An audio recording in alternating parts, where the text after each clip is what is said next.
we want to implement all those 5-6 stages of preparation of income statement and balance sheet that we had learned in the last class, and just get one more practice done, so that we have a little bit of better confidence on the entire procedure.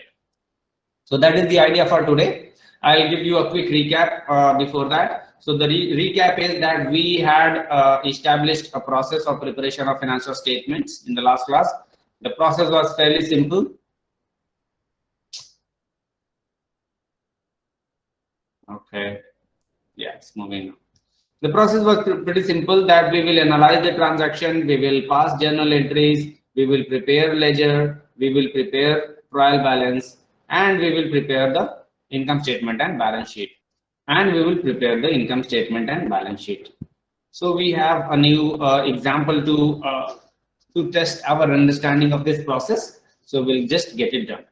Okay, so let's get started with the case. So the case is about Maria Hernandez, and basically the only trick in this, or rather the main trick in this question, is to get the timeline right. And if you would have read the case, let me hear it from from all of you, from the students, that what do you think of the timeline? What is the accounting period in this? Or what is the August, the 2-month period? Yeah, July to August. Okay. Anybody else who has any other opinion?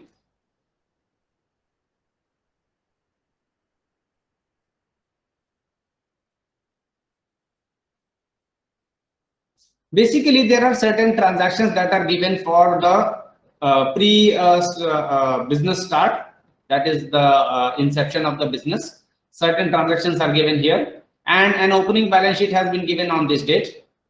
And then you are given certain more transactions, and then you are supposed to prepare the income statement and balance sheet for this entire period. That is the entire objective. The point is that she is thinking from the cash perspective. That is what is the very first intuitive way that people want to try to understand the impact of the business. They want to compare what happened to cash. That is exactly what is happening with her. She is saying that I started with this much of cash, and at the end I'm left with smaller amount of cash. But I have a very good, strong feeling that the business did good. So she wants to understand that how is it possible that I started with more cash, I think the business did good, but still I am left with small amount of cash at the end of the period. So for that, she wants us to prepare the financial statement for this entire period, the operations of July and August together, and to show us that whether the business was actually profitable or was it a loss-making business. That is the objective. Okay, so let us get started. Of course, as usual, any questions, any place, feel free to stop me and ask. Okay, so let's get started. So fortunately, a balance sheet for this date has already been given. So we can just get started from that point, or we can also quickly look at what all transactions happened before that. So basically, there are 3-4 transactions that are given that led to this balance sheet, this opening balance sheet. What are those transactions? First one is that Maria Hernandez has infused $30,000 in her business in form of capital. That is the first thing that has happened. Second thing that has happened is that her father has given $20,000. Now the case very specifically mentions that this 20,000 contribution is in form of loan. It is not an equity contribution. It's not a capital.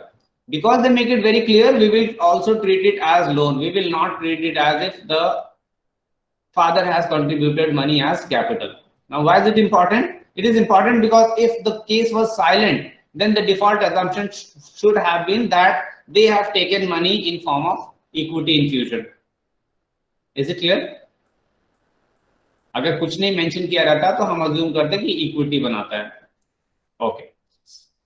Next, they have done certain payments towards certain items. They have done a payment of $6,000, and then they have done another payment towards certain equipment and certain office supplies.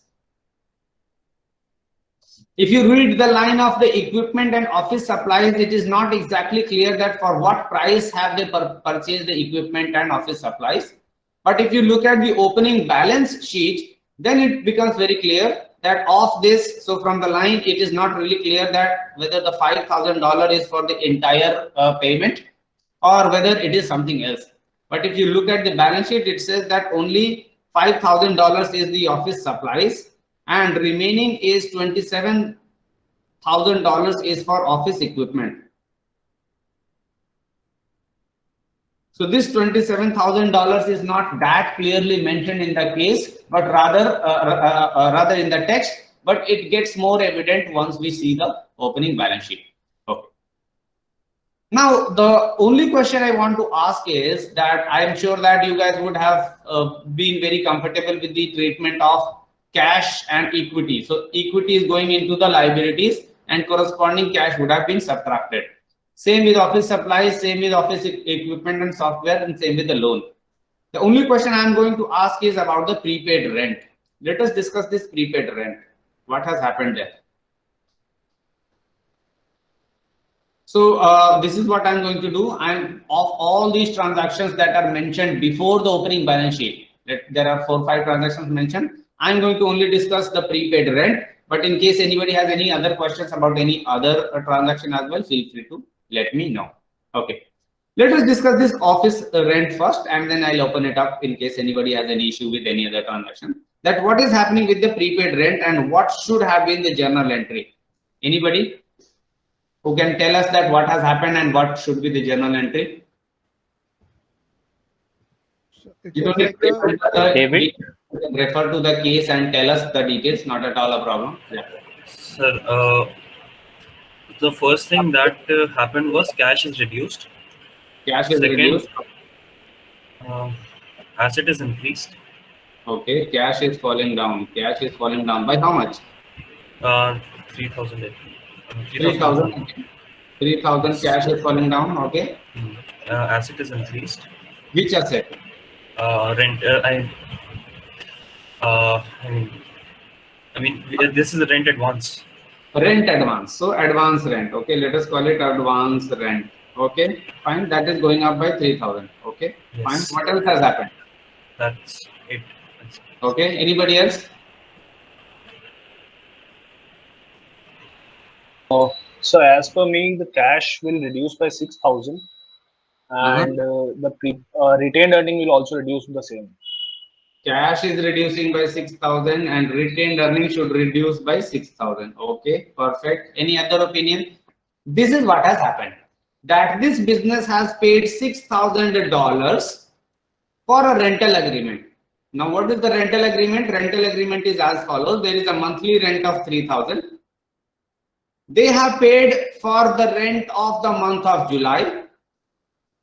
And they have done an advance payment of 3,000, or sorry, a security deposit of 3,000. This is what has happened.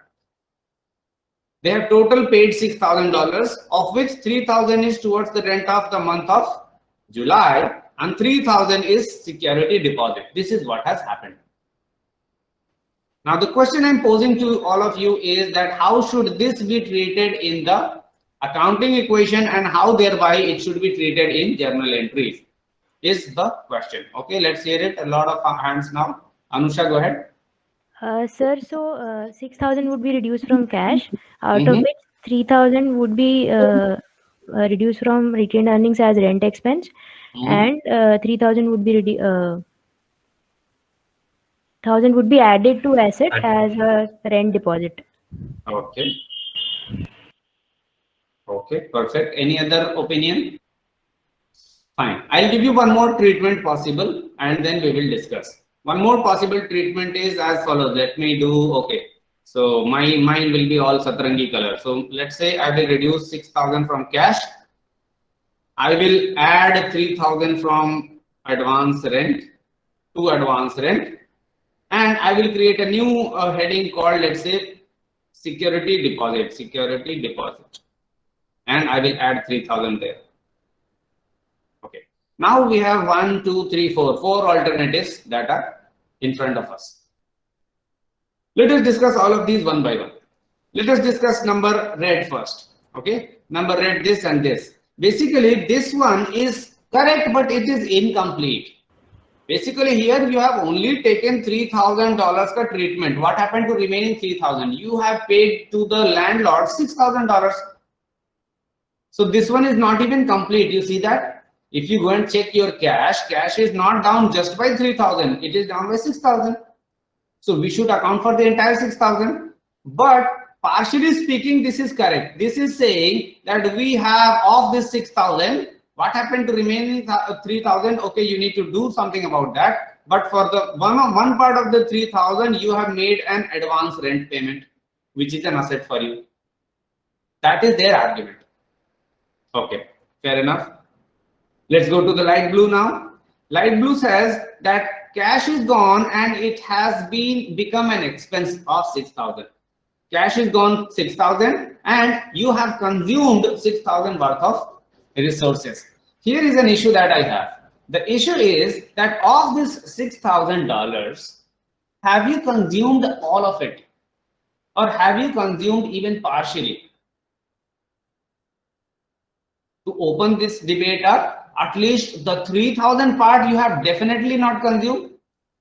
You have done 3,000 and 3,000, two payments of 3,000 each. One is a security deposit. Now, what is the meaning of security deposit? If you understand, that will be receivable. it will be a receivable. You will get it back once you vacate the premises. That is the meaning of security deposit. So let us say these are the periods, and let's say after some 7-8 months, the business vacates the premise, then they are expected to get the 3,000 back. That means what? That you have just paid it to somebody, but these are still your receivables. You are entitled to get them back. That means you have not consumed it. Do you understand the difference of consuming the resources or instead of consuming, just giving your money to somebody? If you have gave money to somebody and you are not going to get it back, that is when you have consumed it. But if you have given money to somebody and you are expected to take it back in future, that is just a receivable for you. Ye samajh mein aaya, this line? It is for that fact that this treatment is incorrect. So then its extension is the next one, yellow. Yellow says that you have paid $6,000, of which 3,000 is your some advance. I would have wanted to call this one as security deposit, but let's call it advance, not at all a problem, because in the opening balance sheet, they are calling it as advance rent. So not at all a problem. But this 3,000 reduction, I have a problem with. Why do I have a problem? On what basis are you subtracting this 3,000 right now? Can anybody explain? What is the reasoning for this? If you remember, I told you that accounting period, basic concept accounting period, it's not difficult to understand, but it keeps us on track. It allows us to not make a mistake. Here, the only mistake that you guys are doing is of understanding the accounting period. They are asking us to prepare a financial statement for this period from July beginning to August end. When did this payment of 6,000 happen? This payment of 6,000 happened somewhere here, 20th of June something. On this day, have you consumed any part of the 3,000? 3,000 is anyway security deposit, so you have not consumed it. How about remaining 3,000? Have you consumed that? If the accounting period was vague and if you were assuming this entire thing to be your accounting period, this yellow treatment would have been a correct treatment to do. Why? Just recall our insurance treatment of the previous case, the Music Mart case. When we had paid insurance, we said that if we know that it is going to be consumed in this period itself, we can treat this as an expense. But this one was paid in June, but it is going to be consumed in July. And in this particular example, both of them fall in different accounting periods. The moment they fall in different accounting periods, even though you have the going concern assumption, because of accounting period, you cannot treat it expenses as yet. Ye samajh aaya? Why? Because here is our cutoff. यहीं पे cutoff हो रहा है. When will this 3,000 become an expense? This will become expense on this date, 31st of July.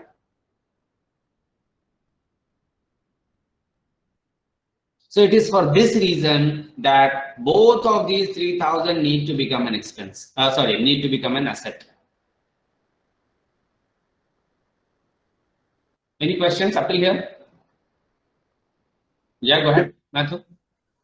Sir, a small question. So suppose we were going to take the balance sheet from second to 15th. Yeah. And in the current scenario, there's a 3,000 that would be an advanced rent. That in the beginning of second, there'll be a 3,000 that's an advanced rent. Now at the 15th of July, will there be like 1,500 in advanced rent and 1,500 that is consumed as expense? I want everybody to hear his question very carefully. Okay, very interesting question he is asking. Okay, just repeat this. Why am I asking you to repeat this? Is because I treat this as a crucial question, and I am so sure that not everybody would have paid attention. Just assume कि next exam में यही वाला आने वाला है. Just hear to this question with that kind of attention. Yeah, go ahead, Matthew. Ask the question. Right. So so if the accounting period was the middle of that ended at the middle of the month, and the accounting period assume that accounting period, in this case right now we have 2 months of accounting period. He is imagining a scenario where our accounting period would have been beginning of, let's say, July to 15th of July. That is half of the month. Okay, now right. Carry on. So the statement that we start off with, there's an advanced rent of 3,000 rupees, $3,000. Now, if we take it on the 15th, do we say that half of that is consumed and half of that is still an advanced rent, or do we say that the full is consumed? Because everybody got the question? Okay. If you got it, good. If not, I will repeat it. I will explain something and then I will repeat the question. Basically, once we did this treatment, once we have done this treatment of this Satranga, we are saying that this is the correct treatment. Why? Because we are saying that none of this is consumed yet. Now he is going to one more step, that what we would do to this 3,000 once we move to this period. He is saying that this 3,000 should be treated as an expense. This 3,000 would be consumed the way we reduced our $34 from the insurance in the previous example. Similarly, this 3,000 would be consumed. Why would it be consumed? Because our accounting period is this long. Now the question he is raising is that what if our accounting period was somewhat shorter? Do you partially consume this? For that he is assuming that what if our accounting period was not 2 months but rather only half a month? Half a month. Then would you have said that of this 3,000 only 1,500 becomes an expense and remaining 1,500 continues to be treated as an asset, a prepaid rent? The answer is yes. That is exactly the understanding of accounting period as well as matching concept. If you have understood this, that is exactly the direct implementation of both of these concepts.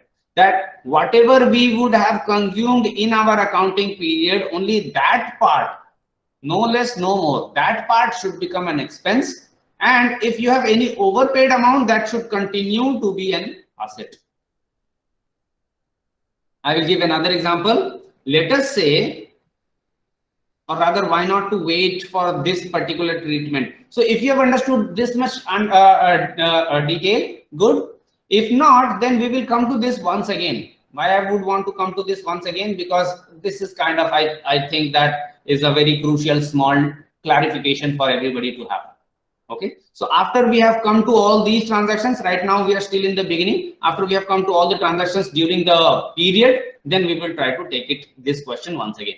Okay, so don't worry if you have understood it right now itself, great. If not, we will take this in about 5 minutes once again. What we are saying right now is that we are saying that you should understand the accounting period and what has exactly happened. If you understand that what has exactly happened, then you will not find it very difficult to implement the impact of the transaction in the accounting equation. Once you do this mentally, this you don't need to do if you are preparing the financial statement. This is just to explain when you put the journal entry. Once you do this, then you know which asset went up, which asset fall down. or if there is any income or expense, and accordingly you can pass the journal entry. Right now, because we have this cutoff of the accounting period on this date itself, and the payment happened of the entire 6,000 before this, none of this has been consumed. That is why the entire 6,000 needs to sit as an asset. Now, the way they have given the opening balance sheet, they have clubbed these two together, but their nature is somewhat different. Okay. So if you want, you can club them together because they have done it. Otherwise, if they had not given you a format, the ideal way should have been to keep both of them in separate headings. Because of the 6,000, only 3,000 is an advance payment and remaining 3,000 is a security deposit. Fine. Okay. Do you guys understand the difference between the nature of advance rent and security deposit? Are they both one and the same thing, or they are of different nature? One is that if the month of July has come and you didn't pay any rent, then you are still okay, because for that you already have paid advance rent. But if, let us say, the security itself was 6,000, that means after the month of July is done, you need to pay 3,000 that month's rent. You need to maintain the security deposit as it is. That is why I would have recommended you to treat them separately. For the time being, you can keep them together, you can keep them separate, I don't care. Whichever way it feels intuitively. But at the end of the day, that is the exact balance sheet that we will arrive at. Yeah, go ahead, Mayank. Question? Sir, let's say in this scenario, when probably the business is getting better and we are moving out to a better place, which is probably a more spacious place, which has a more rent, then how that transaction, that 3,000 would be directly debited from the asset and added back to the cash, or how would that transaction be recorded in this case? Okay. What Mayank is asking is a scenario wherein we didn't go to the next period. In this period itself, we are vacating the premises. Then he is asking that for the security deposit, he is clear that you will get it back. Then what about the rent? That is the question. Question समझ में आ गया? That we have paid in advance, we would have consumed it in the next period, but we didn't, and we are moving away from the premises. Then what do you do of the remaining 3,000? Anybody who wants to attempt this? It depends on the condition of the contract. It depends upon contract. You got the remaining 3,000 back, then you got the cash. If you didn't, you have to show a loss right now. Okay, pretty simple. Okay, so now you would see that whatever you think is seemingly complicated is not exactly complicated once you understand what is exactly happening. That's it. Okay, let's move forward. Any more questions before we move ahead?